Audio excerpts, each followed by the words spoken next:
Basically, the way to improve password authentication in two aspects: the usability and also security.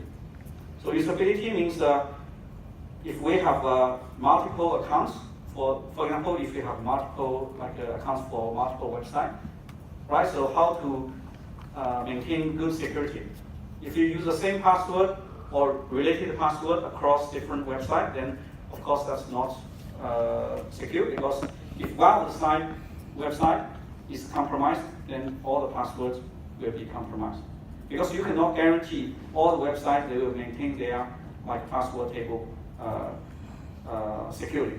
So say some websites they may not really have high security, but other websites like banks they may have very good mechanisms to protect the password table.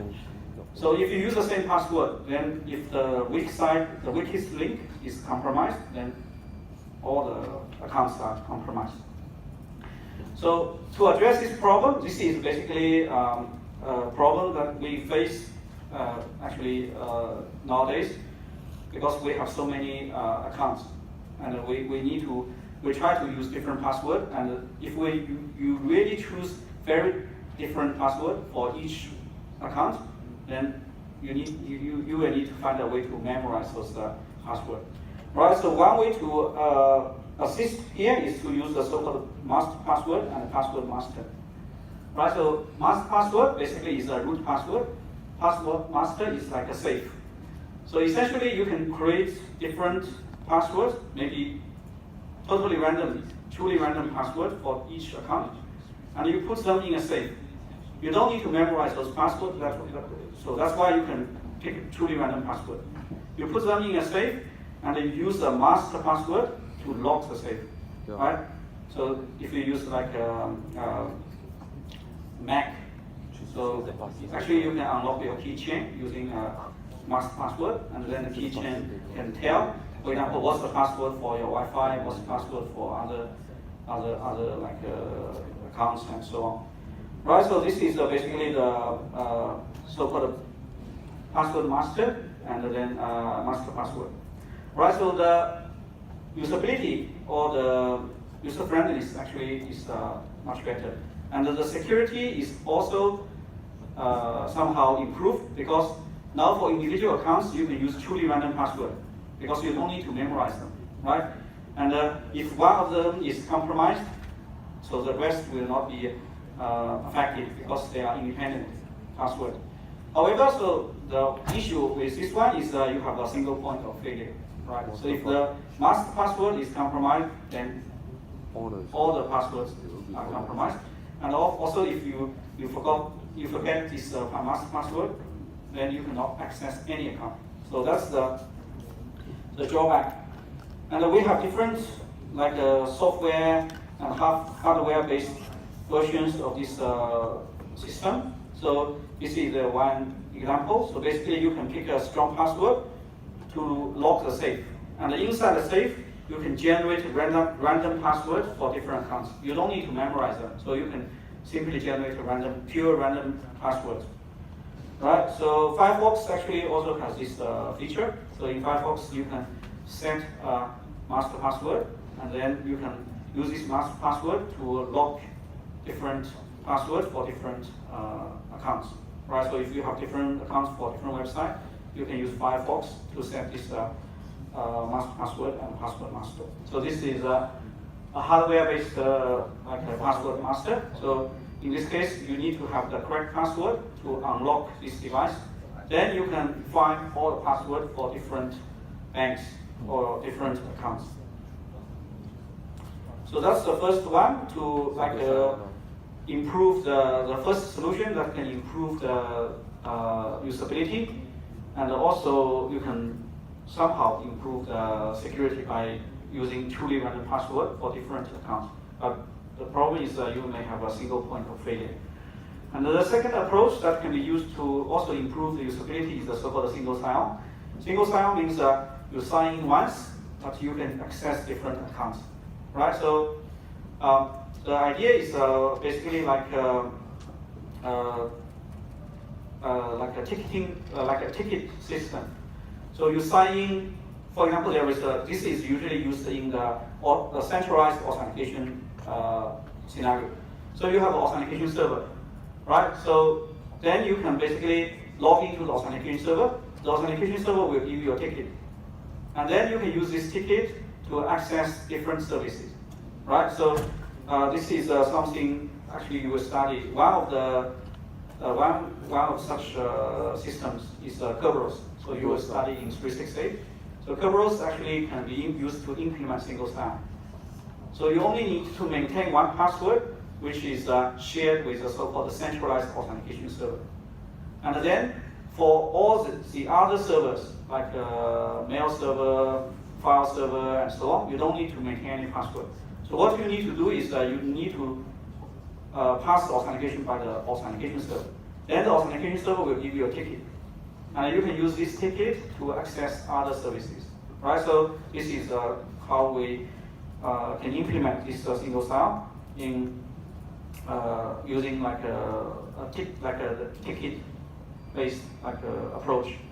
And then Windows actually has also this single sign-on system, which is the Windows Live ID, but it's not well received by the users. And Kerberos is basically the single sign-on system that you will study in 368. So some of you have already studied this subject, right? Okay. So that's the second part about improving the usability. We can use single sign-on. And the next part we will look at is actually this authentication mechanism now is also widely used, the multi-factor authentication. So if you still remember, in the first class we looked at different bases or factors that can be used for authentication, right? Something you are, something you have, something you know, and so on. Password is simply something you know, but we can add some additional factor to increase the security. So in this case, if you say have a two-factor authentication, then even if one of the factors is compromised, then the other factor can still prevent the attacker from accessing your account, right? So this is a multi-factor authentication. Nowadays, actually, we use this kind of mechanism a lot. I know in Singapore, even when I worked here, so that's near 7 years ago. So I worked here during 2009 and 2012. So actually, at that time, we already used this hardware token to generate the one-time password to log into the e-banking systems and so on, right? So in this case, we need to have some memorized long-term password, right? So you need to memorize long-term password, and then you need to use this hardware token to generate the one-time password. That means you need to have, basically we use something you know, the long-term password you memorize, and something you have, this hardware token, to access your account, right? And in Australia, actually, we don't have this kind of hardware token, but we use mobile phone. Every time we receive a one-time password through our mobile phone. So again, the mobile phone is something we have, and then the long-term password is something we know. Okay, so and another so this is basically the two-factor authentication we use in many banks. For example, you need to have a device, like a small device, in order to generate the one-time password or the authorization code. So nowadays it's not as simple as these old version of the device. So these are the old versions of the device. Basically, they only display the one-time password every time. So every time you press the button, it will display one-time password. Nowadays, it's more advanced, right? So you can display the one-time password. You can also do the authorization. When you want to do some transaction, actually it can display an authorization code. You enter the authorization code, then you can authorize this transaction to be completed. So nowadays, these kind of devices are more advanced. Then you may ask, how does such a device generate the one-time password? So it's different from the Lamport one-time password. So basically, the device will have a random seed, and then this seed is shared with the server. For example, each user of a DBS will have a seed, random seed, embedded in the token, and this seed is shared with the server. And then the device and the server will have a synchronized clock. That means you use the synchronized clock together with this random seed and plus a pseudo-random generator. Then you can generate random sequence, synchronized random sequence, because you have the same seed and the synchronized clock. Then you can generate synchronized random sequence. Then this random sequence is the one-time password. So this is not a truly random sequence. This is a pseudo-random sequence, right? Because we only have a short random seed and the clock. So from the entropy perspective, so the sequence, you can generate infinitely many one-time password, but actually, so these are not a truly random password, because the entropy, you cannot generate a random output from nothing. So the entropy actually will still remain the same as the original random seed. So basically, we call this kind of sequence, pseudo-random sequence. So we call it a pseudo-random generator, not the truly random generator. Anyway, so that's how we generate the one-time password. You have a seed, you have a synchronized clock with the server, then you can use a pseudo-random generator to generate the sequence, pseudo-random sequence. So the pseudo-random sequence will look random, but they are not really random, because the entropy essentially will still remain the same as the original random seed.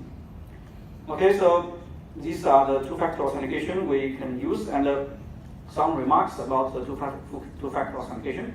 So it can address some problems like eavesdropping or offline password guessing, because one-time password, say, now you for example, if you use the offline password guessing, you can break the long-term password, but the one-time password, the attacker cannot break it, because even you use brute force to find the current one-time password, next time actually the user will use a new one. So the old one, the discovered by the attacker is useless for the next session, right? So that's the one-time password. However, so it cannot really address these kind of problems, like a Trojan horse, right? Trojan horse, for example, if your machine is infected by Trojan horse, then the Trojan horse will log your input, right? So some Trojan horse, like the web Trojan horse, they will produce a pop-up window. They will just produce a fake login window. When you go to a particular website, they will produce a fake login window, a pop-up window, then ask you to give username password, right? So that's why actually nowadays the browsers will block the pop-up windows by default, because the web Trojan horse can do such kind of operation to open a pop-up window and then ask you to type in username password and also the one-time password. So in this case, the Trojan horse will collect all those information, and then the information will be sent to the attacker. Attacker then can log in, right? So the reason is, for example, the one-time password, we need to have a time window, right? So maybe like 1 minute or 30 seconds. So the reason is that when you press the button, you get a one-time password. You need to type in one-time password. You need to transfer this password to the server. So this takes some time. So we need to have a time window that allows this one-time password to be valid. So if during this time window, the attacker uses a keylogger or Trojan horse to collect your long-term password, one-time password, and send to the attacker, then the attacker can still log in within the time window. So it cannot really address this kind of attacks. And the phishing is similar. So if you have a phishing website, so which is some man in the middle. So you have the real website, the user and the real website, but the phishing attacker, this phishing website is in the middle. Then whatever, so for example, you click the link, you go to this fake website, you still type in your long-term password, one-time password, but actually they will be sent to the fake website. Then the fake website can log in to the real website, and they can relay all the information to your browser. You will still log in successfully, but actually all the communication actually will pass through this man in the middle. So in this case, the phishing website will collect all your information, and then one-time password or two-factor authentication cannot really help, because all the authentication factors, all the information can be collected by this man in the middle, and then log into the real website. Okay, so another related system which related to two-factor or multi-factor is this one. So we call it wish it was two-factor. So this kind of authentication system nowadays actually is also widely used. So basically, the authentication is based on your knowledge of the answer for some questions, right? So for example, in particular in like password recovery, so the website will give you a list of questions. So when you register, actually you need to set those questions and answers. Then after you, for example, when you want to reset your password, then it asks you a set of questions. Then you need to answer the questions. But this is not really, if we combine this authentication mechanism together with password, so although we use two different items, but we still have only one factor, because we have still used something you know. The password is something you know, the answer to the question is still something you know. Although we use two components, but they belong to the same factor. So that's why we call it wish it was two-factor, but it's not really two-factor.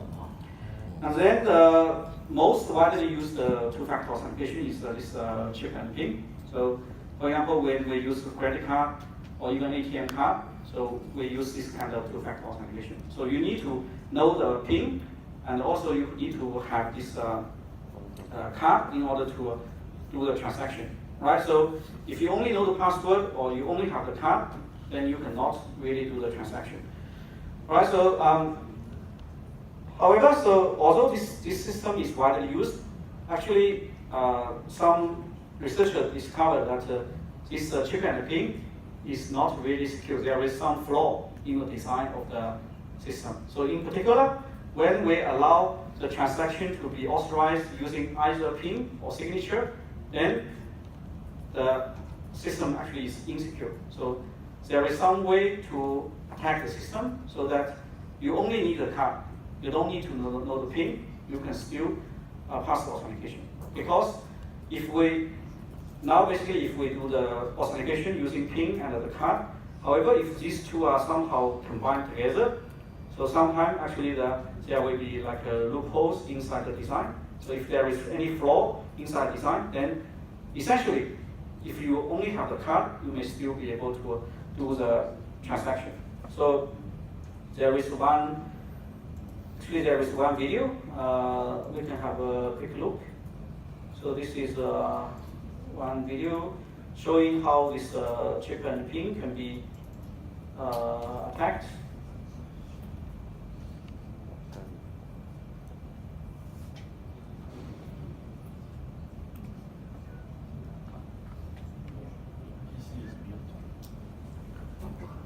Okay.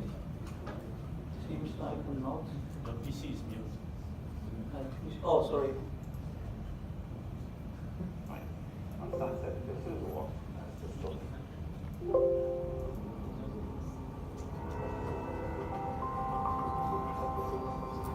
It's a 4-digit code that we've all come to rely on. But now, fresh questions over whether chip and PIN is really that secure. We have to question the entire architecture that surrounds chip and PIN. It really is time for a closer look to be taken in this whole area. But this flaw is really a popper. It's only been up and running since 2004, yet paying by chip and PIN is now an integral part of our lives. Most of us pretty much take for granted that chip and PIN is secure.